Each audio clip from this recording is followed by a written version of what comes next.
Why is it that in the darkest seasons of the year, we yearn so earnestly for hope? We want to know that hope can emerge and grow even in places where we least expect it. Places like a small stable with animals and a young couple with no room to call their own. Could it be that those places where we least expect it can also be incubators of hope in our world? At Metanoia, we believe that the stories of greatest hope often come out of the places and people that we least expect.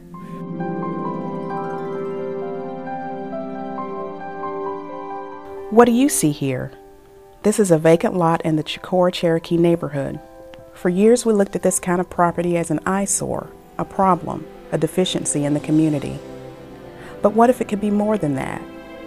What if a vacant and overgrown piece of property can actually be a birthplace of hope in our community? This year, Metanoia continued constructing new homes on vacant lots like these. Our new homes this year were actually delivered to our community as modular homes, helping control cost and making them more energy efficient. The homes have energy-saving advantages such as on-demand water heaters, blown-in attic and insulation, and high-efficiency light bulbs. New homeowners are identified through Metanoia's 15-week financial literacy class and provided with down payment assistance to acquire homes like the ones we're now completing on Grayson and Leland Streets in Chicora, Cherokee. By taking this class, it's given me an opportunity to provide a home, a stable home for my kids. Not something that a landlord gets mad and says that he's let his sister move in, but something that I could actually leave to my children. But a vacant lot can grow hope in other ways too. This year, Metanoia partnered with the North Charleston Achieve team to develop the Chicora Community Garden on land owned by the city of North Charleston. This space will eventually be complemented with a public park and recreation equipment for children. Local residents and out-of-town volunteers banded together to build a garden in an active space that benefits the whole community through beautification, community meeting space, and gardening opportunities. Reimagining a vacant space as a community garden is, I think, the key for those folks that want to connect with the people that they live with and understand each other in an informal way. And I'm just thankful that Metanoia, provides all those opportunities for that to happen.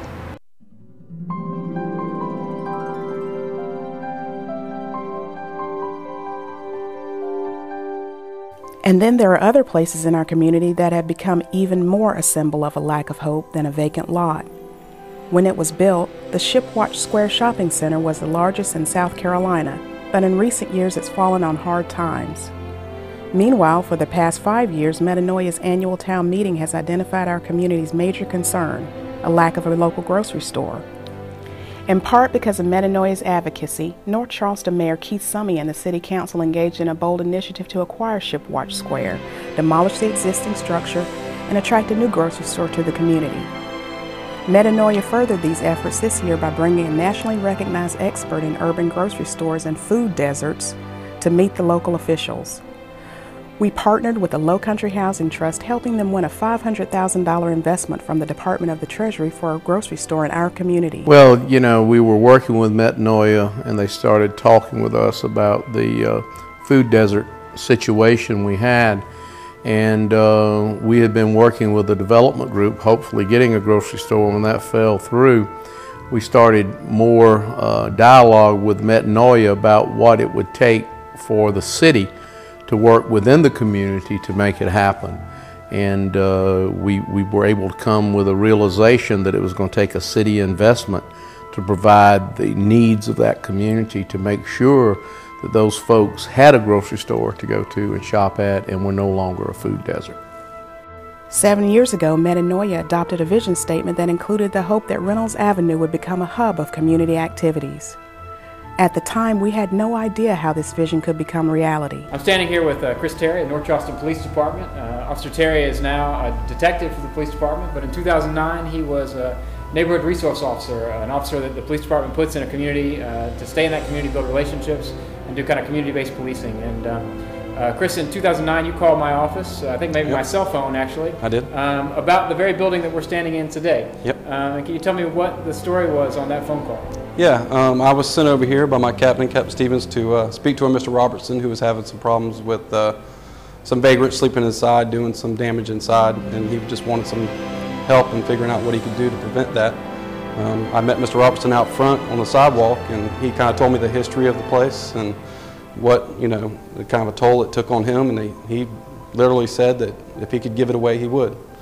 And, you know, I immediately thought, you know, within a matter of seconds that Metanoia, I need to call Bill, get him over here. Y'all's office is right next door, and that's what I did, and next thing I know, you're coming around the corner. Yeah, and there's a lot of different groups you could call it. You could have said, well, I'll take the building myself. But so why did you choose to call Metanoia at that moment? Honestly, you know, being in NRO, just working in the community, working with y'all on so many different occasions, it's the first thing that popped in my mind. You know, y'all do so much good for the community here, and we've definitely seen a change. I think, you know, the police department has grown with y'all as y'all have grown. So, yeah, y'all are the first ones I thought of. Great. Well, we really appreciate it, Chris. Yep. And not a problem. Now, eventually, this is going to be a place where young people are going to be learning job skills. Volunteers are going to be staying from the community. So, what do you think it'll feel like to drive by and know that you had a hand in kind of kickstarting all that effort? I mean, I think it's awesome. You know, I really think I was just a middleman. You know I made the connection between you and Mr. Robertson, but yeah, it'll feel great, you know, many years down the road, knowing that, you know, that I helped you make that connection with him. Within a few weeks, Metanoia was able to receive the donation of this vacant building, and we were able to acquire a neighboring building for $8,200. We received pro bono design help from Glen Keys Architects, Russell Rosen Engineers, and Live Oak Engineers Consulting, which allowed us to develop full plans for a youth entrepreneurship and volunteer center to be located in one of these buildings. The second floor of this space will house volunteers from out of town who will come to learn and serve alongside our community. Downstairs will be a center for young people to expand their existing businesses and add new businesses like a cafe.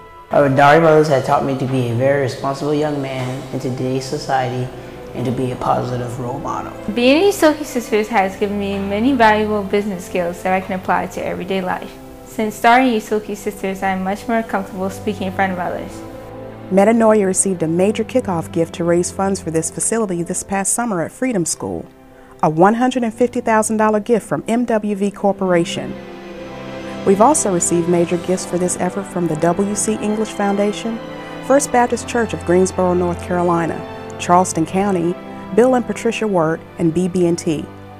We are now halfway to our $500,000 fundraising goal for this facility, and every day brings us closer to the dream of Reynolds Avenue becoming a hub of community activities. A vacant lot, an empty shopping center, a vacant storefront are not always places where we expect hope to be born. And yet this time of the year reminds us that hope often gains root in places where we least expect it. This is our story, a story of hope where it might sometimes be least expected. And that story not only includes places, but people as well.